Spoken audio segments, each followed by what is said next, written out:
It is 12:05 and the beginning of our webinar.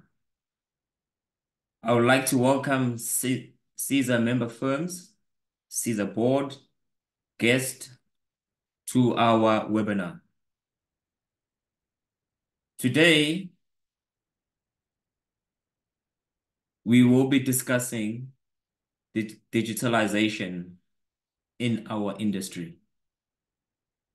But before I go there, for all the guests who are joining us for the first time, I'd just like to take a brief on who CESA is and what we do. In a brief, CESA is Consulting Engineers South Africa. It's a voluntary organization or association. It has over 580 members across national and international. It's been in existence for over 70 years. And today we are meeting under the umbrella of technology and innovation. Now, this forum was created in 2019, and it reports directly to the CESA Transformation and Development Committee. And that committee is co-chaired by Jabulile and Gift. The idea of this forum was to create a platform or a free space where member firms could share the latest technologies within the industry and innovation. Over the past year or so, we've been able to host a couple of webinars around that space in terms of technology and how member firms can then benefit from there. So therefore, the forum is well placed in technology and assisting other member firms within the industry. The theme for today is how is digitalization transforming the future of engineering and built environment?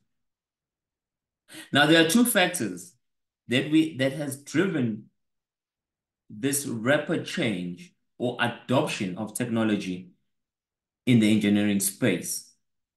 It's been the pandemic, which happened over 2 or 3 years, about 4 years ago. And also with the low economic growth that we are seeing. Therefore, the adoption of technology has enabled companies to survive.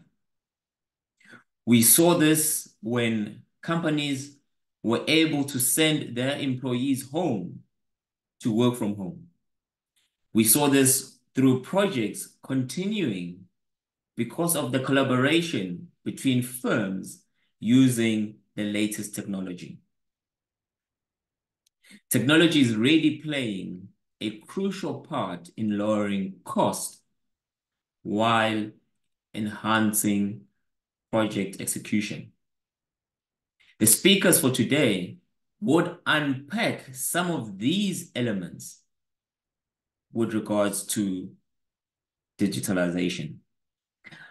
As I was preparing for this particular webinar, I came across quite an interesting article by Camille M. Camille. And he explains digitalization very well. He unpacks it in such a way that it makes sense to ordinary people. He described it as saying digitalization in the construction industry involves the use of digital technology to streamline processes and optimize performance. And this is what exactly member firms look at. Because of low growth, we need to maximize our processes and therefore reduce expenses. He further goes on to say this transformation is driven by a need to increase productivity, reduce costs, improve safety, and then also improve the quality of the projects that we deliver. As we know, South Africa has been on a growth path and therefore developing a lot of projects. With that, CESA firms need to ensure that whatever project they carry out is cost effective, improves safety, it improves quality and increases productivity.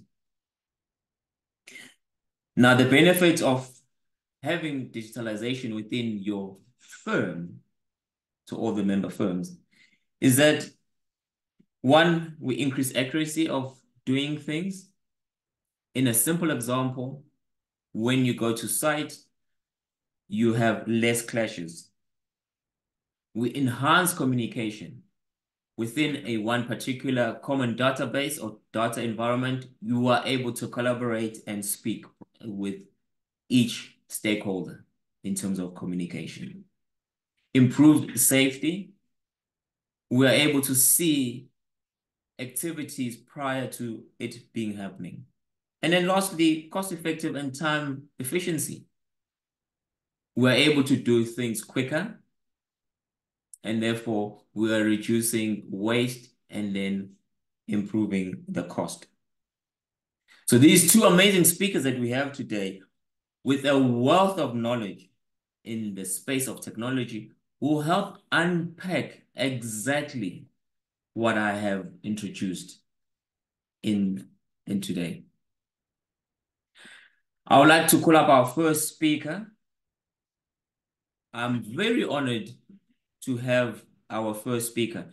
He's a new board member for the CESA board member. He is now a chairperson for the technology forum. His name is Dr. Gift Mpefu. He's a managing director of MedTech Engineers. He holds a BSc in electrical engineering. He's got a certificate course for wireless telephones. He's got an MEng. He's got a postdoctorate diploma in health technology management. He's a registered engineer. He's a registered clinical engineering associate. The list goes on. His topic is how is digitalization transforming the future of built environment? And what he breaks it down is in his overview is the built environment represents an important system of the infrastructure ecosystem. There is no doubt that technological advancement have enhanced infrastructure delivery process. In this talk, he will focus on the transformative nature of digitalization from the context of the built environment sector. With that, please help me welcome Dr. Gift to the virtual stage. Dr. Gift, the floor is yours. Thank you so much, Program Director, and thank you for the opportunity to deliver a talk this afternoon. And I think you have said it all, in terms of what we should expect, from the interaction that we're going to have here today around this very exciting topic of digitalization and the future of it and how it actually transforms the built environment. And I guess most of us on this platform are mostly from the built environment. And if not, I'm sure we are related to the built environment.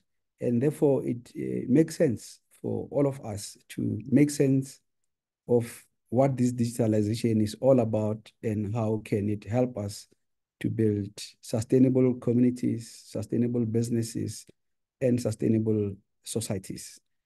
So with that, I'm going to move on to the next slide, which really captures what I'm going to talk about today.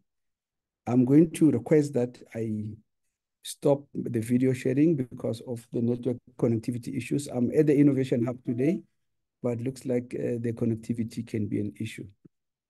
I'm going to do that. All right.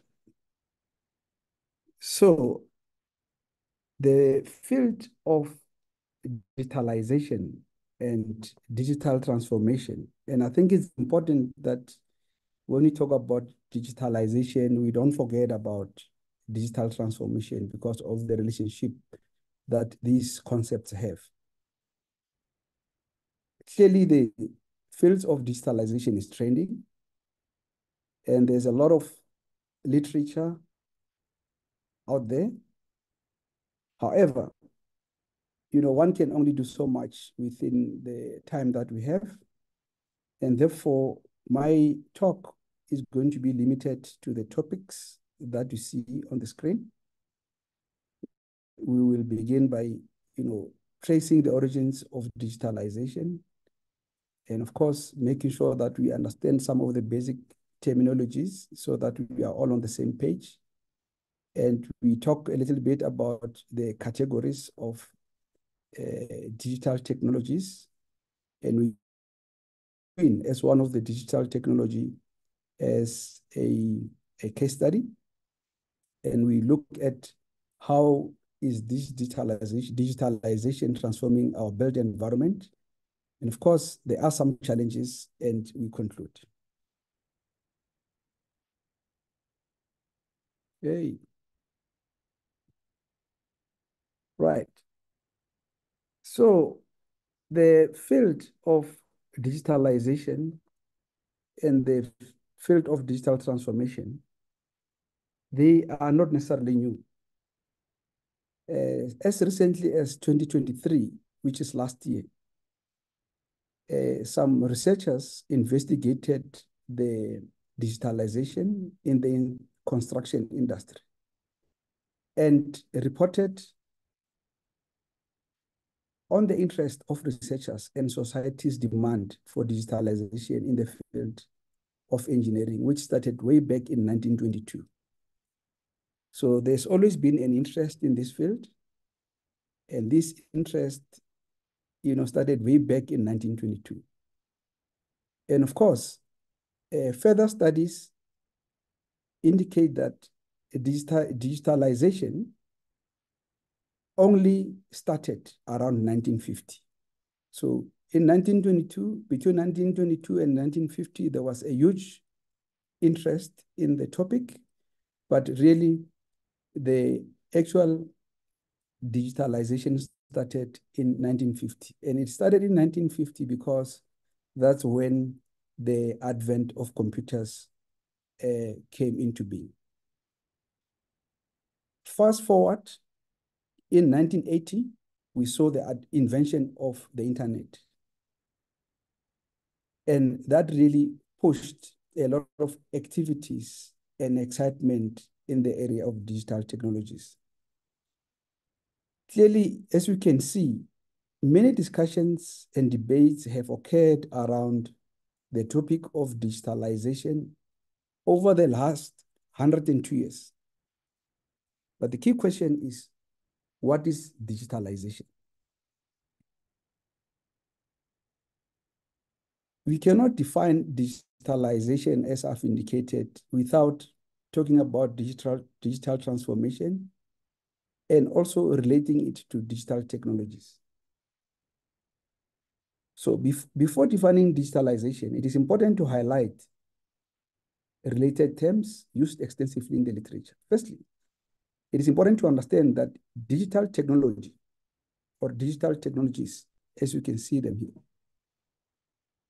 is basically a collective term which refers to technologies such as sensors. So these are sensors, different types of sensors that you'll find in a building. And then you have the building information modeling, your built management systems, Internet of Things, and the list goes on. So these represent some of the digital technologies that are available out there. With that said, digitalization therefore means the use of any of these technologies or more. So it's important to understand that digitalization actually refers to the use of technologies, whereas digital transformation refers to the change in digital architecture. So the digital architecture of company A and company B will be different purely because of the focus and the strategic, direction that a specific company is following. So the change in the change in the process or the change in the architecture of the different technologies that you use is referred to digital transformation.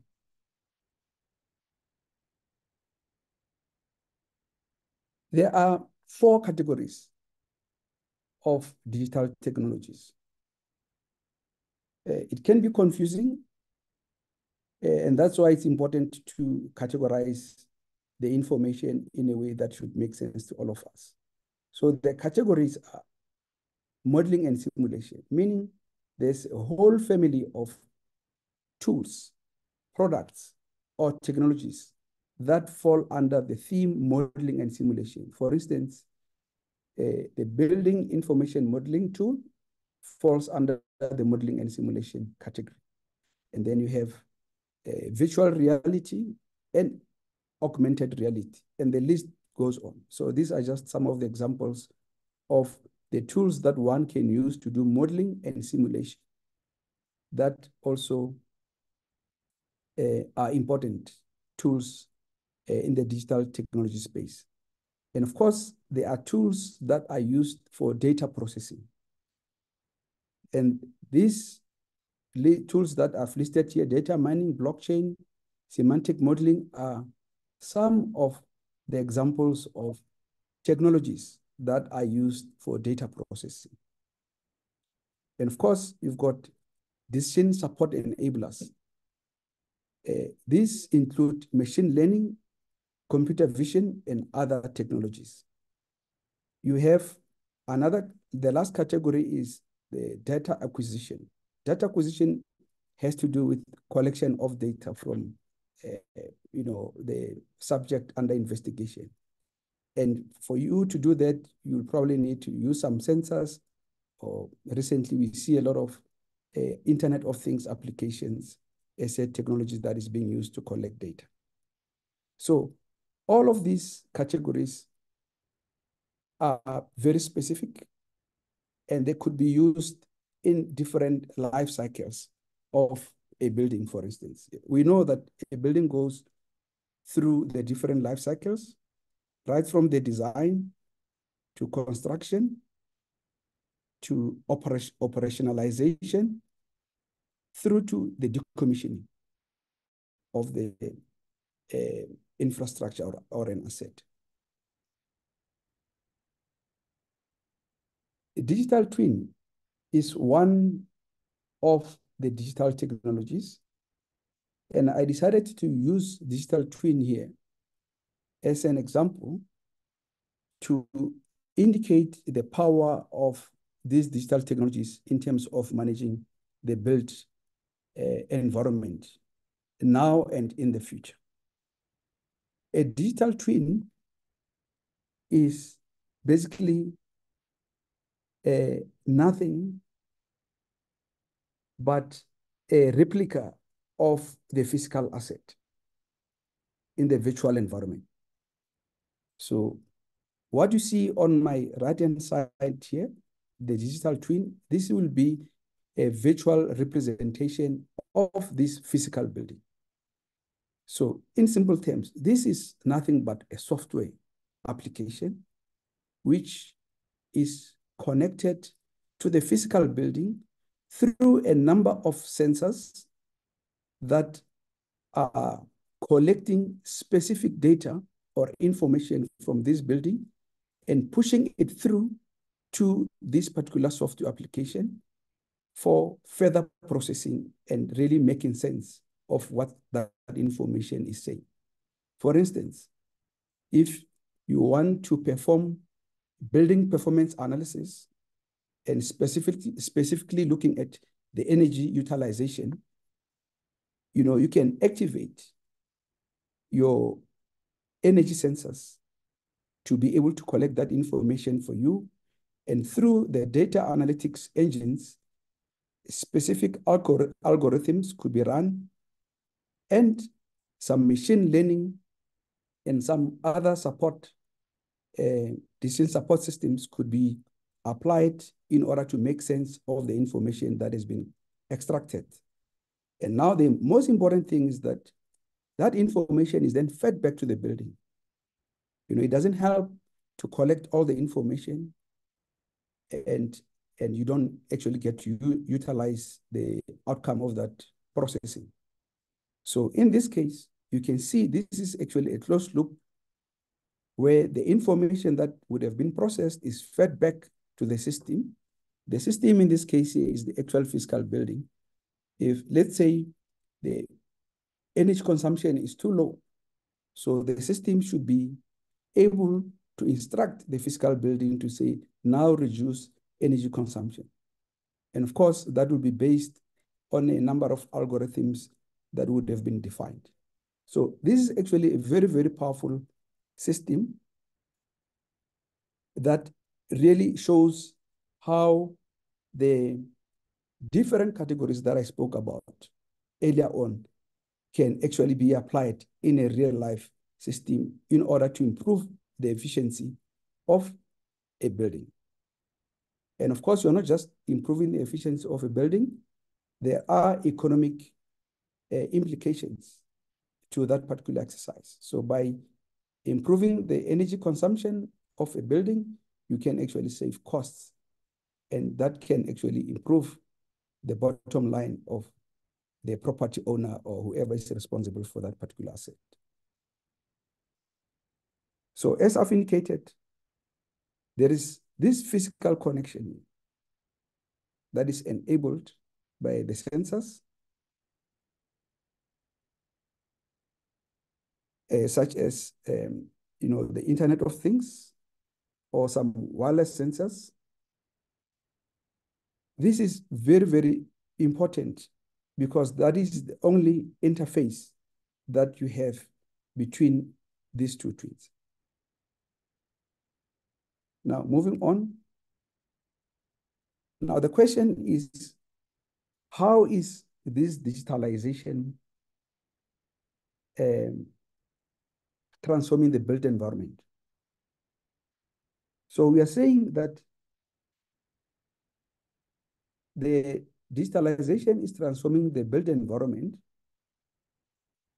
because when you look at some of the literature that was generated by Muhammad and some of his colleagues, we found there that the digital technologies are making buildings more integrated. They are making the buildings to be more flexible. They are making the buildings to be more energy efficient, smart, and sustainable. And they actually get to optimize resource utilization and enhance operational efficiency and minimize environmental impact. For instance, sensors enable real-time data collection, as I've demonstrated in my earlier slide, and the building information modeler facilitates sustainability assessments, and artificial intelligence enhances energy management, as I've indicated with machine learning as a typical tool that aids in decision support systems. Of course, it's not all that smooth, but what are some of the challenges? While digital technologies offer promising solutions in terms of improving sustainability standards in buildings, they also face several challenges such as high initial cost, privacy, security, risks associated with data breaches, cyber attacks, lack of customer awareness, and skilled workforce. So conducive policies and regulations are critical for creating an enabling environment that supports the adoption of digital technologies. In a research carried out by BISO, they developed a framework for adoption and implementation of digital technologies. The components of the framework include integration of advanced technologies and validation of BIM-based models. So these are some of the factors that we need to take into consideration as we consider or make some of the decisions to change, our approach and embark on this journey of digital transformation. In conclusion, we have observed that the built environment is undergoing a gradual process of digital innovation. It has witnessed changes in technologies, work practices, and knowledge across multiple communities. The digitalization in the energy sector through BIM provides a unique opportunity for the optimization of energy. And the use of tools such as BIM in the design phase of buildings reveals that the digitization of the construction industry leads to a more sustainable environment. Digitalization is a key factor in increasing productivity of the sector. It can bring improvement and automate the process. As a result, efficiency is enhanced.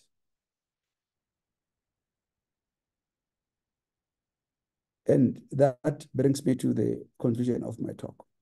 Thank you.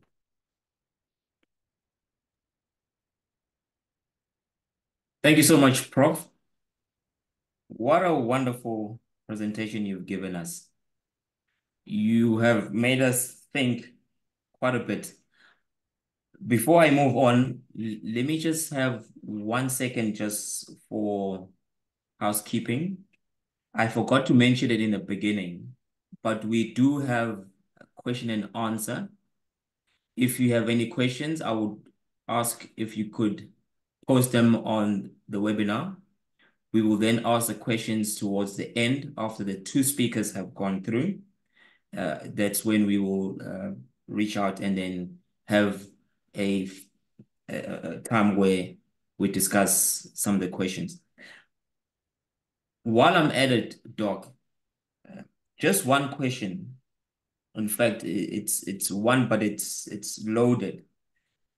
In terms of security, now we're in the digital world. In terms of security, what are the areas, touch points that member firms should be aware of? That's the one. Leading to that is the second one. Who owns the data? We've spoken about the data that has been transferred between the different structures. Who really owns that data? Is it the professional team? Is it the client themselves, the contractor? So those are just leading questions that I would like to touch on before we go to our question and answer time. Then finally, people have been speaking about AI, and now it's becoming the buzzword. So initially we were talking about BIM. I'm hearing people now talking about AI.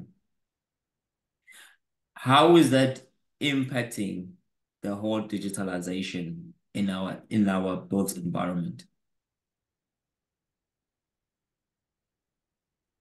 Okay. I think those are great questions. Thank you. So I think let me start with the easy one. Of course, these digitalization tools allow us to do a lot of things, not just, they don't just help us with the design activities, but they also help us with the actual management of the different facilities that are in the operational phase or are in the decommissioning phase. So depending on where you are in the life cycle. So in terms of who owns the data, I think looking at it from a design point of view, I would say that we're working in a cloud-based environment. So where the information sits in a central location. But that is the address. That is just where the information is sitting. The ownership of the information resides with the specific individual who is responsible for that particular design. So I think whether the fact that the information sits in some cloud environment somewhere doesn't change the fact that the information belongs to you. And I'm sure there are legislative instruments that can actually help you to protect yourself against information theft or intellectual property challenges. So that is the one part. The issue of AI. AI refers to artificial intelligence. You must remember that. So we are dealing with complex projects, and we need to process a lot of calculations or assessments in a short period of time. You can actually do that manually, but it will take you years and years to actually make sense of what you're doing. So instead of, doing things manually, why don't we use the power of computing that is available to us? And that basically uses software programming, and it's as intelligent as the programmer behind. But of course, these days with artificial intelligence, there's also something called machine learning. So you code, the software program is advanced to an extent that it's able to learn and adapt to the environment within which it's been developed. And to a certain extent, you can actually rely, of course, with some caution. So these tools must be used with caution. So we cannot move ahead without integrating these tools in the way that we do our work today. Otherwise, we are going to regress. In terms of security, the IT or ICT environment comprises of two elements. There's the infrastructure or the hardware. There's also the software. So you need security at both levels, at the infrastructure level, and there are tools, there are solutions to make sure that you protect your infrastructure against malicious attacks. And there are also tools to ensure that you protect your software against malicious attacks. However, we need to remember that the software in the software environment, or even in the infrastructure, ICT infrastructure environment, there's a lot of work that's been happening, and a lot of hackers are trying all sorts of things. So it's important to remain up to date with your security software. So make sure that whenever there is a new release, you update your software to the latest version so that you can get the benefit of what the solution offers. And I think I've touched all your questions. If not, I'm sure you will be able to remind me. Thank you so much, Doc. We will definitely continue this conversation. And I see there is already a question by Walter, which we will touch on it when we come to the next part of our session. If you would allow me to introduce our next speaker, we have a privilege of our next speaker. He is all the way in overseas. I think he was enjoying his sabbatical, but we were fortunate enough to call him. His name is Dr. Isan. He's an associate professor and a school coordinator for external engagement, School of Construction, Economics, and Management, and the Built Environment, long words, at University of Witwatersrand. His qualification, he holds a PhD in project management. In terms of his title is Digitalization for Dispute Resolution in Multifaceted Projects. A brief overview of his topic goes as follows. A multifaceted project plays a significant role in the built environment. There has always been various disputes when it comes to the construction due to weak use of digitalization and modeling tools. In this talk, he will take you through a short journey showing how to use digitalization and modeling tool that can enhance the process of dispute resolution in such projects. We look forward to his presentation. Dr. Ishan, your floor is yours. The virtual stage is yours. Please take it away. Thank you. Thank you. Thank you so much, Sikholile, for the introduction, and thanks everyone for attending this meeting. Special thanks to CESA for inviting me to be involved in this presentation. And yes, I'm overseas at the moment on my sabbatical to UK and Iran.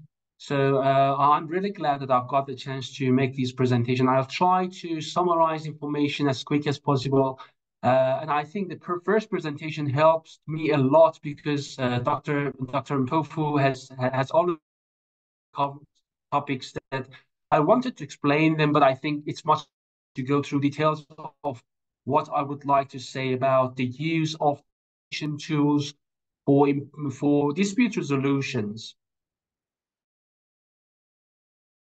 For now, just to ensure that it's not really causing problem for my voice. Hopefully you can hear me well. So let me give you a very quick introduction of what I would like to talk about today. So, you know what, when it comes to built environment and the projects that we have in built environment, especially when it comes to multifaceted projects that we have, claims are something that we always face with them, especially during the construction phase. When the project gets more multifaceted and complex, delays are those things that normally happen as a result of many changes that we have during the construction projects. And as a result, what we see is that we see a situation with lots of negative impacts on the financial outcomes of the construction phase. It gets more severe when it comes to complex projects and multifaceted projects. And that's why I'm emphasizing on the multifaceted projects in my presentation a little bit more.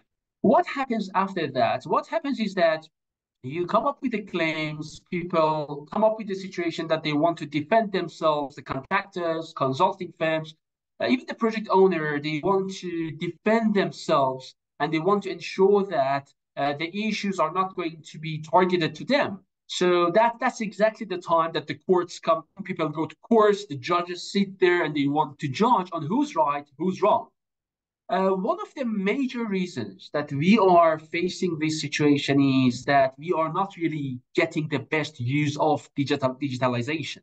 So it means that we are not really getting the proper use of the modeling techniques, or we are not really getting the proper use of having a central hub of information in order for everyone to be able to have access to that centralized electronic hub at the center of the team. And as a result, the process of information retrieval can get much better. That's one of the major reasons. And that's why here I would like to take your attention to two major opportunities that digitalization can bring on the table. The first one is information retrieval through having a centralized or electronic hub, which is very user-friendly. Everyone can have access to it very easily. And that central hub, I think, as the first presenter highlighted, Dr. Mpofu, we can have different central hubs for these. BMS is one of them. Having BIM models is the second one. And there are lots of softwares that can enhance the process of having access to these data. I saw a question there which was about Revit. Revit is actually a designing tool. We have much better editing tools on the table that can use them, like Navisworks software. We have it in South Africa now, and we are using it. And this software provides the chance for all project parties to have a very easy access to all information at a single time.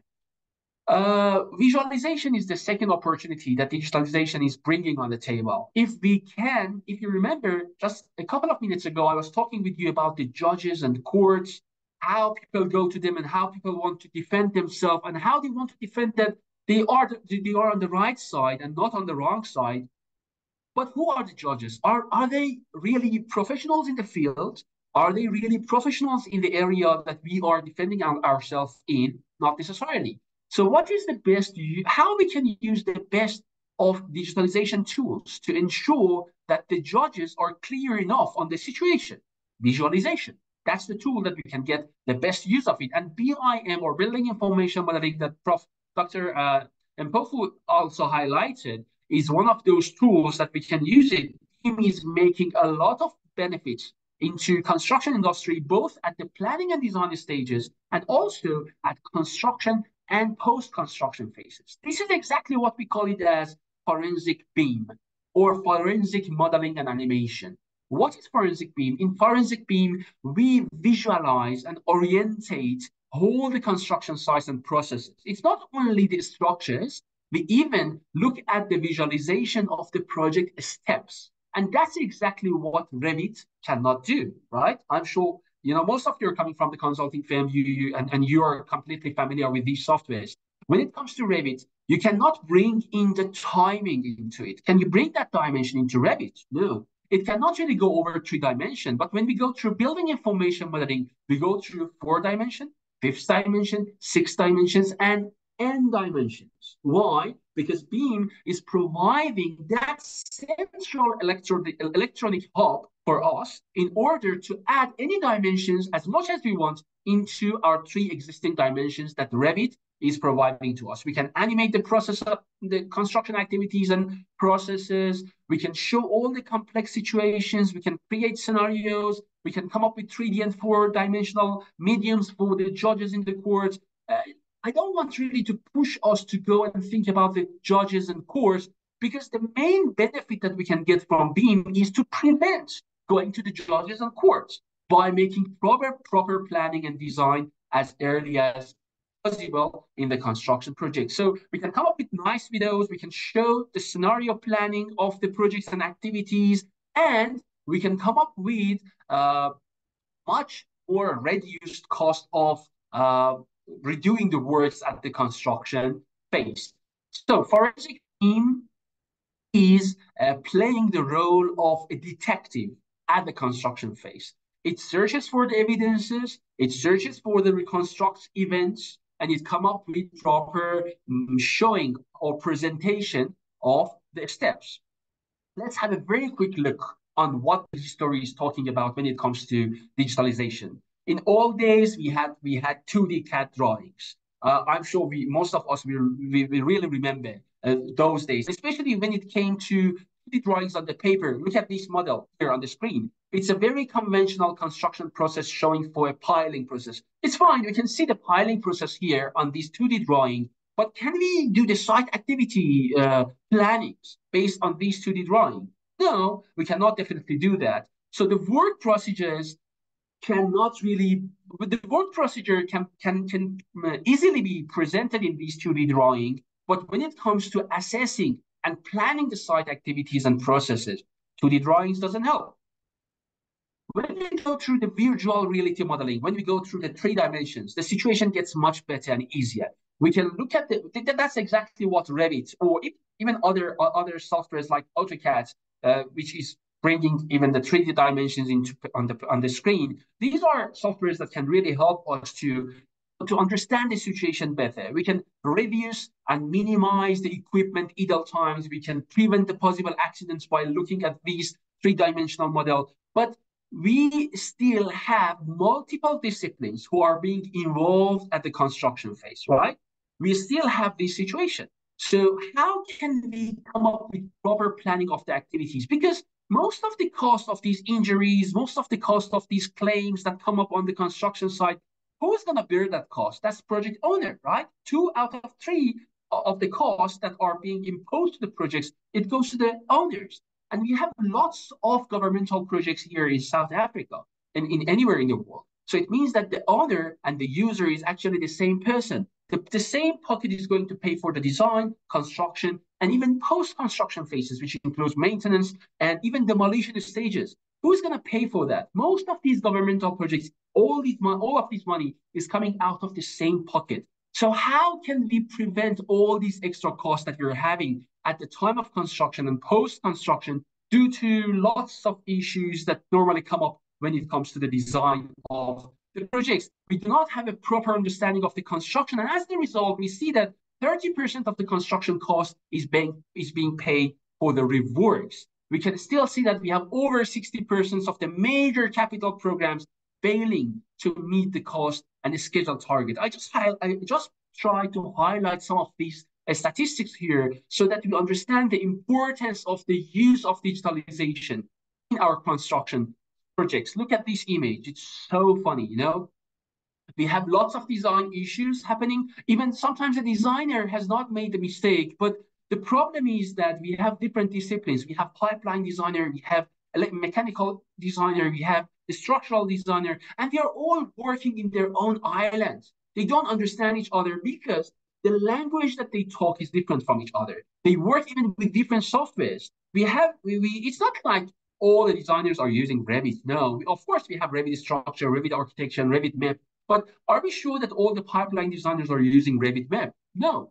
Are we sure that all the designers are using Revit structure? No, some of them are using Tekla, some of them are using other softwares. I went to northwest of Mafeking, northwest of South Africa, and there I saw a situation that people are planning their road infrastructures with Excel program, not even with an MSP, not even with a P6 program. So we are having a wide range of softwares that are being used by these different disciplines. How can we bring all these issues on the same table?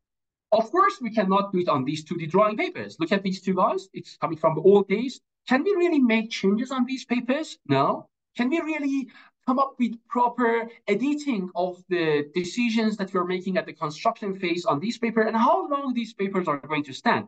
Not really long.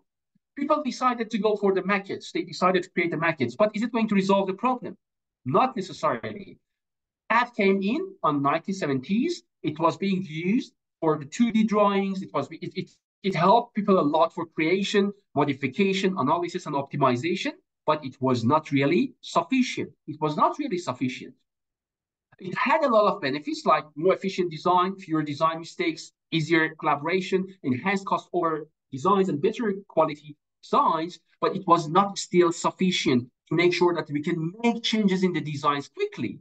We could not come up with quick quantity surveying and estimations. And nowadays, in the building information modeling, we have softwares like Autodesk Navisworks that help us to do the quantity surveying of the project with a single click. I repeat this statement again because many people cannot believe that. We have softwares like such as Autodesk Navisworks that can help us to do the quantity surveying of the project with a single click within few seconds. We have these softwares available. Of course, we still need quantity surveyors to check the system because it's a computer tool. It is doing all the calculations, and most of the time it's correct. But if the inputs are rubbish, the output is going to be rubbish. So rubbish in, rubbish out. Who's going to check all this project? Quantity surveyors, definitely. So these are the issues that CAD is still having, and the forensic team is trying to deal with the situation. We have different names given for building information modeling. Graphisoft call it virtual buildings. Bentley Systems call it integrated project model. But all of them are quite the same thing. Autodesk call it BIM, and Autodesk is one of those companies that have those types of softwares that they are much more user-friendly and they're really vast. We are mostly using these softwares. And that's why building information modeling, or BIM, is the name that we normally know them. But the name BIM was just came in on 2002, and it calls it defines the situation as, it defines BIM as a digital representation of physical and functional characteristics of a facility. A BIM is a shared knowledge resource for information about a facility, forming a reliable basis for decision during its life cycle, defining as existing from earliest conception to demolition. So look at this definition. The word digitalization is on the first line. And on the third line, we have knowledge resource. And if you remember, again, 5 minutes ago, I was talking with you on the benefits that we can get from digitalization. And I said there are two opportunities that we can get out of it. Digitalization was one of them, and the other one was having a shared electronic hub. So as you see, BIM is providing that for us. So we had a long journey from the manual drawings to building information modeling. On the BIM, we are saving information in form of data. This is very important to understand. We are not working on the drawings. We are using drawings to help us to understand the digital model easier. When we talk about the digital model, it's not the 3D model, because 3D model is what Revit could give us many years ago. So when we talk about BIM, the reason that we say we are now shifting from the designs that we're getting from BIM, and we're trying to, the design that we're getting from Revit, and we're trying to make the best use of those designs in another software, which is called Navisworks. That's because we want to add the number of dimensions into the existing dimensions that we have. So as you see in the CAD system, we cannot go over 3 dimensions. But when it comes to BIM, we are working on intelligent models, which can simply take us through multi-dimensional models. So again, that's a journey from XY, XYZ, XYZ time, XYZ time cost, XYZ time cost, contractor warranty, maintenance issues, facility management. We can go through all these topics in building information modeling. And this is what we have already done in South Africa. Sometimes I attend some of the presentations that people talk about amazing things which are happening in the world, but they're not really being matched with the South African industry. But this is something that we have done in South Africa, and it is working very well. We have used it for construction firms. We have used it for multifaceted refinery projects that we have in South Africa. I prefer not to highlight the names, but we have amazing refinery projects in South Africa. They're doing coal to gas, coal to liquid types of transitions. And we have used these multidimensional modeling in BIM to enhance the process of construction. The best use of BIM that we can have is at the pre-construction stage, because it prevents the issues and claims that might come up at the construction phase. But many people are not really aware of how BIM can help them. So they only use it when the issues come up. And that was exactly when we entered that specific project in South Africa. So we just came into a situation that the contractor and designer, and the project owner, they were fighting with each other. And, we just came in to visualize the situation in order to help them understand how the situation is and who's right, who's wrong, who has made the delay, and now what should we do? A kind of proper plan for the rest of the journey. Yeah, so I'm just highlighting some of these images here for you to see what these dimensions can include, but I only have 3 or 4 more minutes to wrap up my presentation. So let me quickly go through some more detailed information on what BIM can do. In BIM, we have clash detection. We can do clash detection automatically on the software, in the software. In Revit, we cannot do it. In Revit, we should do it with our own eyes. But when it comes to Navisworks, it gives us a list of clashes that we have between various disciplines designs that we have in the software. That is the beauty of using such softwares.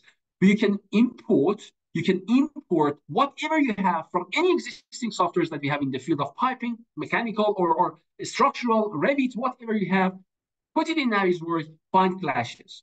It helps you to analyze energy. It helps you to go for 4D. It means that you can bring in your MSP or Excel sheet or whatever you have, like P6, Primavera, whatever planning that you have. just drag it, drop it in the software. And then you should make connection between the elements that you have in the design, like the walls, beams, columns, whatever you have, and the activities that you have in your WBS, in your work breakdown structure. So as soon as you make connection between these two, then the software picks up what is happening and it can start playing the animation for you, the animation of the construction. And that's exactly where you can pick up the soft clashes. We have two types of clashes. I'm sure you know that. We have two types of clashes. The first type is, for example, imagine you're touching your hands together. This is called as what? We call it as hard clash. Two items are hitting each other. Like we have a beam and we have a pipe. These two are clashing. That's a hard clash. So hard clash can be picked up quickly by the software with a single click. But when it comes to soft clash, what is soft clash? Imagine you invite a chiller installer, you want him to go to the 7th floor and install the chiller, and he suddenly get back to you and say, look, the stairs are not completed. We are not going up the stairs to install this chiller. Why did you invite us to come here at this time? So that's a timing issue. You didn't make proper planning for us to be here at the right time. So we're not going to stay here. We're leaving, and you're going to pay for the penalty based on the contract that we have signed, right? That is called as a soft crash. And time, four-dimensional estimations and four-dimensional animations that we get from the softwares are going to help us to improve the way we can prevent soft clashes. So Beam is looking at databases. In CAD, you're looking at the formats. We're looking at drawings. Architects are working on the drawings in the CAD, but when it comes to Beam, we are only using drawings to improve the way we are saving information as data. We can improve coordination, communication throughout the system, data management, and yeah, we can improve all of these things by the use of, let me just get back to this slide. Yeah. We can improve the way we are coordinating, communicating, doing the data management. The way we are analyzing and simulating the system and improve productivity of the system. And finally, improving the information we are providing to the facility managers at the time of the project delivery to the clients. All of that is going to be improved by the way we are using building information modeling. That's one of the simple examples of clashes. Look at the simple clash between a duct and a pipe. How can you pick them up without the use of a tool that can automatically pick it up for us? Of course, we should use our own eyes. So it means that you're going to spend a lot of time. It's going to take a lot of energy from us. And finally, when you're done with the list of clashes, if I ask you, did you find all of them? You're not going to say, I have found all of them. You're going to say, we did our best to find most of them. We might have missed some of them. And those that you have missed, they are part of the claims at the time of construction. Guys, this presentation is long. It goes to 60 slides. I have brought 5 amazing case studies from New Zealand on how they have used BEAM to improve their planning, design, construction, and post-construction.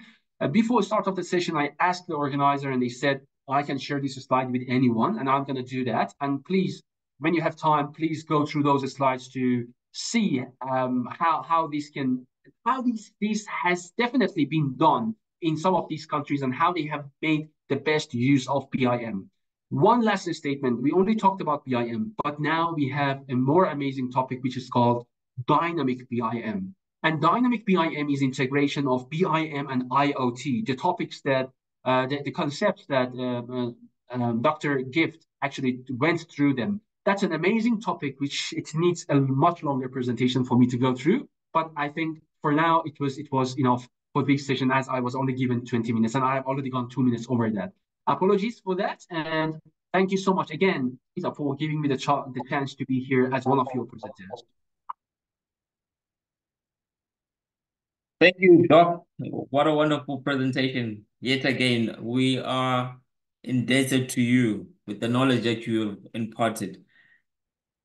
I will give you, or I can give you 5 minutes just to take us through one example of a project that you've gone through.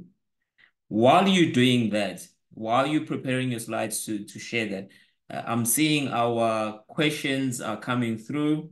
We've got comments left, right, and center. I'll also be taking those as well. But from my side, I want to ask this one question. You mentioned that in South Africa, we are integrating it much better than the rest of the world, if I heard you correctly. I just want to understand, how are we getting it right? How are we as South Africa able to get the contractors or your small SMMEs into the value chain? Because what you see with this data management that you are talking about, because we are now talking about how do we use data or data more wisely. So it's not just what you see on a 2D drawing, but how do we use all that information for a project lifecycle? Now, with that question is, we know that our SMEs are very small, and we know the country that we live in. How are we getting buy-in from them to contribute into the value chain? Okay. Thank you. Thank you for asking this question. And I really wanted to talk about this while I was presenting, but the time was limited. Integrating people is the solution for many issues that we have in developing countries. I'm originally from Iran, so I'm Iranian. I've traveled many countries. I've lived in Australia, Malaysia, South Africa. I've seen most of Europe. So when I try to compare developed countries with developing countries, what I see is that the major difference that we see between these two sets of countries is not really the technology. The major difference is coming from where we look at how people are being integrated with each other. And that's why we are now insisting on the fact that we should bring in people on the same table by the use of digitalization. I'm not really insisting, I'm not really insisting on the fact that we should use whatever people are using in UK. No, never. Because this is a different country. Each country has its own situation. We have many poor people in whole Africa. So why should we use some of the technologies that are going to put these people on the side and they cannot really get involved in the activities? In Kenya, they have an amazing project that Japanese people help them to run this project on building the roads and road infrastructure. And what they did, they used labor-intensive construction, LIC. In labor-intensive construction, instead of using machineries, you're bringing in people in activities. So it means that we should look at the situation of the country and see how it works. Now, let's get back to your question. Of course, we need to integrate people. I didn't say that we are doing it well in South Africa. Why? Because in South Africa, the contracts, the current agreements we are signing, it's not really supporting this situation. Why should a contractor come into the design stage to provide proper inputs into that phase when he or she can get better benefits of the design mistakes that these designers or consulting firms are making? The only situation that we can look as a successful situation is when the contracts are supporting this integration. At the moment, design with built. Apologies to say that, but it's an absolute rubbish. It's an absolute rubbish. Why? Because that bidding process is causing everyone in trouble. When you go through the bidding process, the contractors should lie. The contractors cannot be honest. If they are honest, they're going to highlight a rate that they cannot finish the project within that rate. And if they're honest, they will give you a rate that actually that rate is going to be high, and people are not going to accept that. If they give a lower rate, they're going to be given a project. But the problem is they cannot finish the project on time, and the claims come up. So contracts are the ones that actually can help us a lot in improving the situation. If we go through design and build, we have a kind of collaboration between designer and contractor in the same company. They're having lunch together, they are eating coffee together every day. So the contractor is not going to kill the designer, and the designer is not going to kill the contractor. They're friends, they're colleagues. So they try to work in a better situation. We have new types of contracts, which I'm not sure if you have heard of it. It is called as IPD, Integrated Project Delivery. That's an amazing type of contract that has been practiced in many countries like Australia, Hong Kong, UK, and United States. If I talk about it now, it takes a very long time. If I talk about it now, you're going to tell me, hey, Ehsan, you're so dramatic. You think that such a thing can happen in South Africa? Impossible. It's not going to happen. But let me tell you, when I was a student, 15 or even more, 20 years ago, I had a lecturer. He was talking about design and build, and I was telling him exactly the same thing. I was telling him, look, you are over the clouds. These things are not going to happen. We are on the ground. Talk about something which actually is applicable to people who are living on the ground.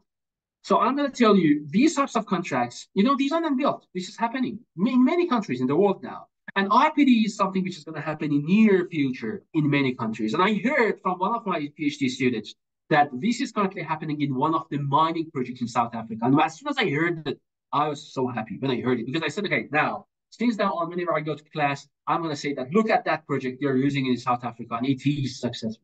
So contracts are the ones that can help us to ensure these contractors can come in at early stages of the project. Hassan, a follow-up. I don't want to take the whole stage, but a follow-up with the design and build. Are you then advocating that the design, does it go to the design engineering team or does the contractor get appointed? How do you envisage this design and build situation? If I want to say that in a very quick way, in design build, we are killing the connection of designers and contractors by bringing in that bidding process into the process that we have. But in the design and build, we have shifted that bidding process out. And now we have a designing stage, which is being very well integrated with the construction phase. Why? Because contractors are part of the design team now. Design builder. We don't say designer and builder. We are going to say we have one single design builder. So it means that contractors have the time to provide inputs to the designers. They can see whole the design process and they will help them to design for construction, not design for something which is not really relevant to the construction phase. Unfortunately, many of the contractors, they are not experienced enough in the construction phase. And as a result, they are not really designing for construction. And on the other side, there are many contractors that they have amazing ideas of how they can use technologies on the side, but they have no way of bringing these ideas into the design phase because they're not being paid for that. Let's be honest. They're not really being paid for that process. And their benefit is actually to work on the side with lots of design mistakes. That's the reality in many developing countries. So one of the major differences that I see between developed countries and developing countries, it's not really that difference is not really coming from where they are using technologies and we are not using it. It's not really coming from they're using that software and we're not using it. No, we're having all the softwares here in South Africa. We are having it in my country, in Iran, and anywhere else in the world. But the problem is the system, the contracts are not making proper communication tools. It's not providing proper communication tools between these people. And benefits of people is not really in making proper collaboration. Their benefit is coming from somewhere else. I don't want to talk about the political aspect of the work because it's not really my field. My field is to look at the technical aspect. But what I understand is that in construction management, in project management, communication is very important. And we have people who are coming from very different disciplines. They have their own softwares, they have their own worlds, and even the way they talk with each other is different. So we need a shared knowledge resource, and that shared knowledge resource, which we should have, is a central digital database, which we can simply call it as building information modeling. Thank you so much, Doc. Let me just bring in Gift, Dr. Gift. I've got a question for you. I see on the chat, it says, how far are we as South Africa in adopting BIM? Would you have an idea on how it's changing? And the sub to that is, how is it possible for us to get government involved in BIM and projects execution?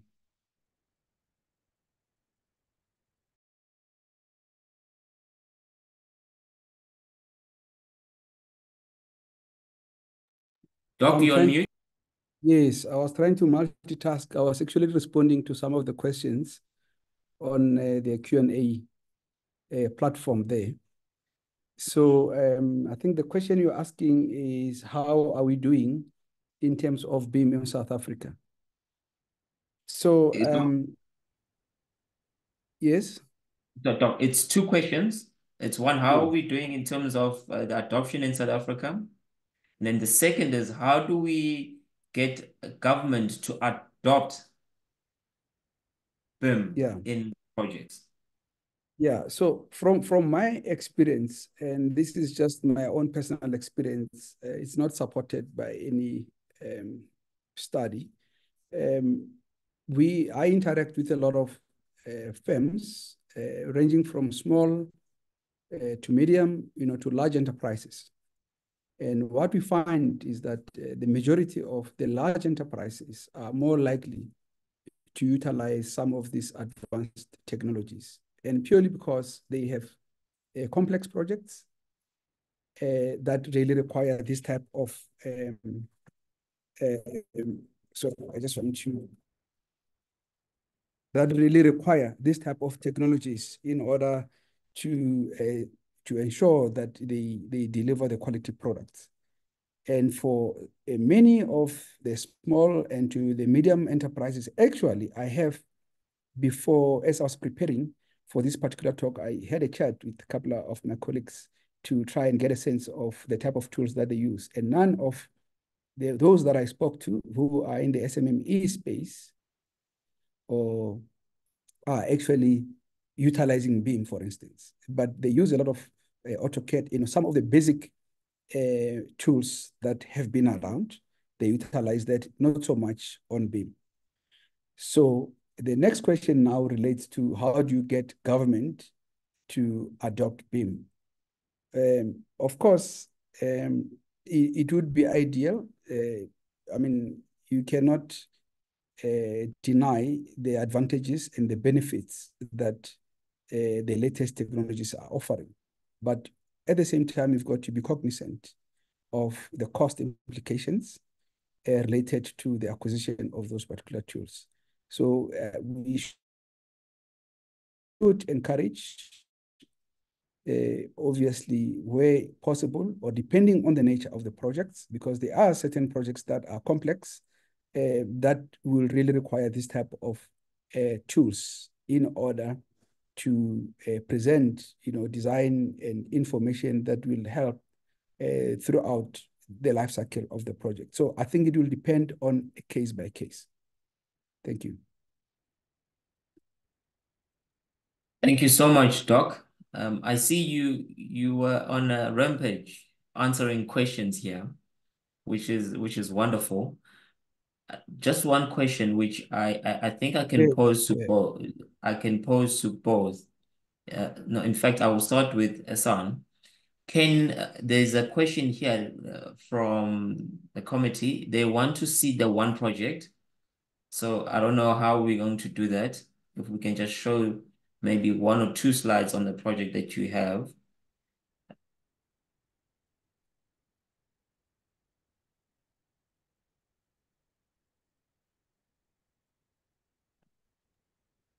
Okay, so let me make it easier. Let's have a look on the Navisworks software here together. That's a view of one of the hotel projects that I have here, right?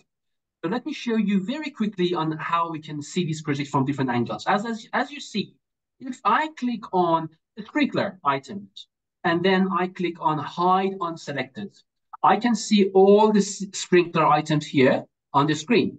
As you see, this model is a model that has all different discipline designs that we can have for a hotel, like a structural, a sprinkler, electrical, mechanical, and architectural, right? So I have imported all of them from different softwares. I have not imported them necessarily from Revit.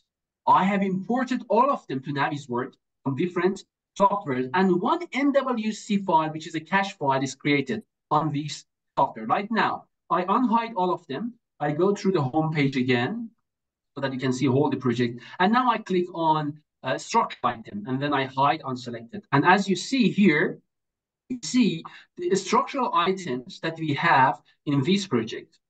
So far, you can do exactly the same thing in Revit, right? What you cannot do in Revit is whatever I do from now on.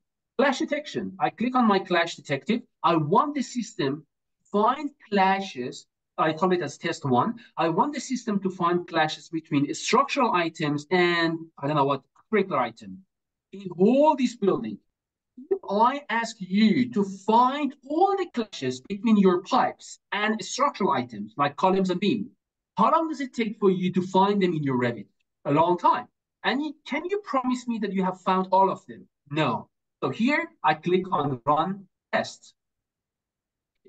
Second, I click on run test. How many seconds does it take for the software to find the clashes? Less than a second. And how many clashes did it find for us? 75 clashes between all the structural elements and all the elements that we have in this building in less than a second. The beauty of that is software gives you the chance to look at each clash one by one and allocate this clash to someone to resolve that clash. I would like to remind you, we're still at the design phase. So the beauty of BEAM is that it gives us the chance to look at the model and all the clashes, you find all the clashes before we start off the work. And this way, we can prevent all the issues that might come up at the time of construction. How long does it take for you to find estimation for all the elements that we have in this building? Maybe a month, right? And can you promise me that you have found all the single elements in this building in one single Excel sheet for me? Of course, you cannot promise that, right? So now what you can do, you can click on quantification and ask software to do it for you. So what you need to do, click on quantification. It goes to the bottom of the screen. You click on project setup.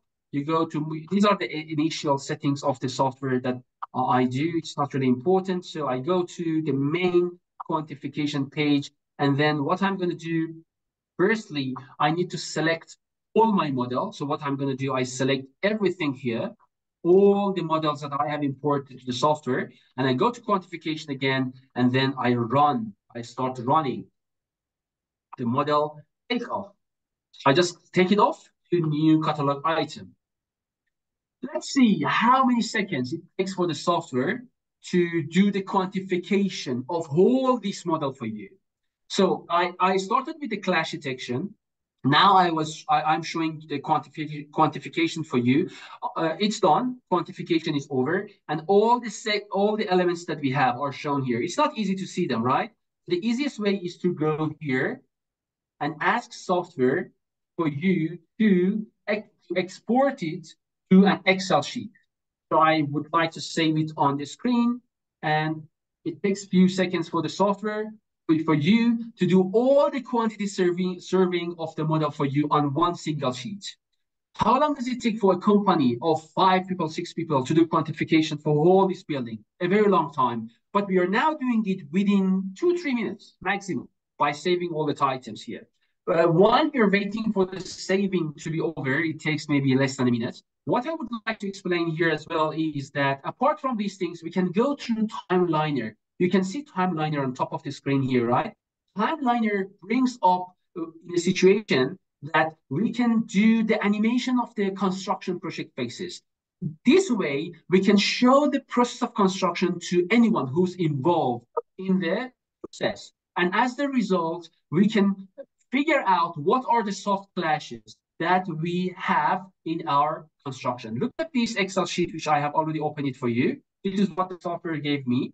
And as you see, it starts with a structural item.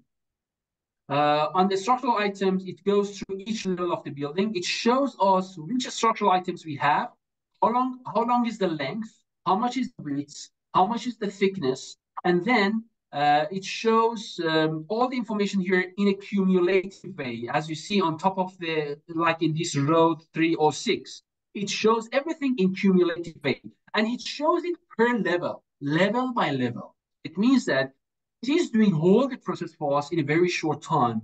However, we still need quantity surveys to check all this process. And then we can simply add costing into it. How much is it per meter? We just add one column into this Excel sheet, and suddenly we come up with the estimation of the total cost that we have. Now, the final thing which I would like to show you is an animation. because it takes time for me to show the animation making process of the software. So I only show you. Do we have time for it, Pauline? No, we don't have any more Okay, time. okay, okay. What So I I stop have, it. yeah, what I have is two things. One is you've got just over a minute and a half to close off um, the meeting.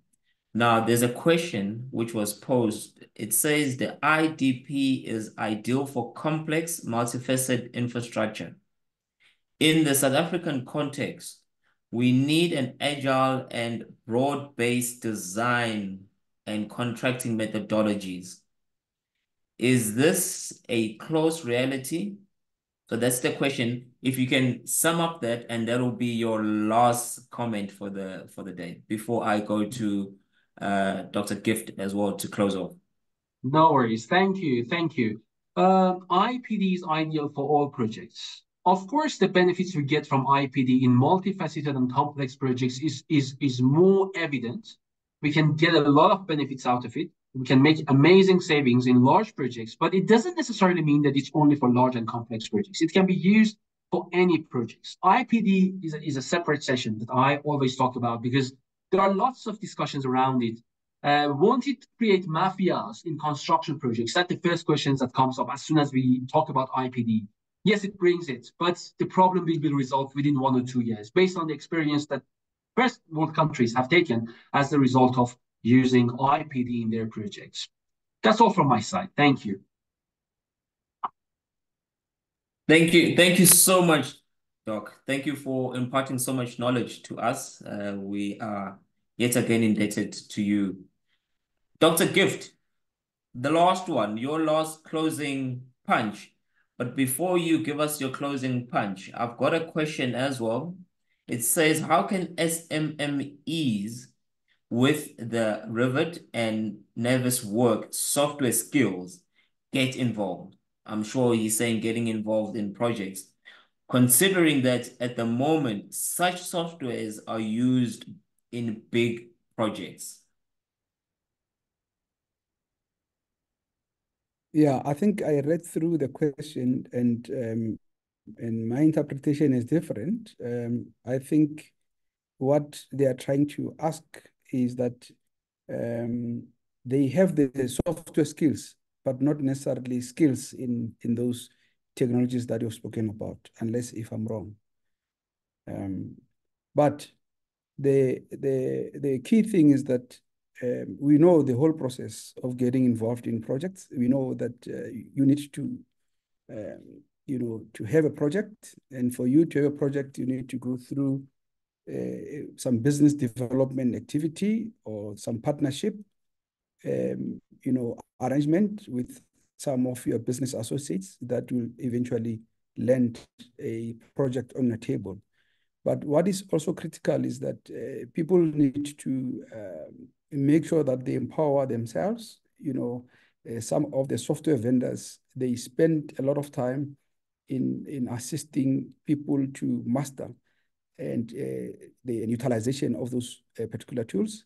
So, and with that competency developed, I'm confident that, and with more practice on different projects, I'm confident that what the audience, the person who's asking the question, they can really make good and useful time in some of their project activities. Yeah. So in terms of my closing remark, I think one thing that I would like to say is that as I've demonstrated in my presentation, there are many tools.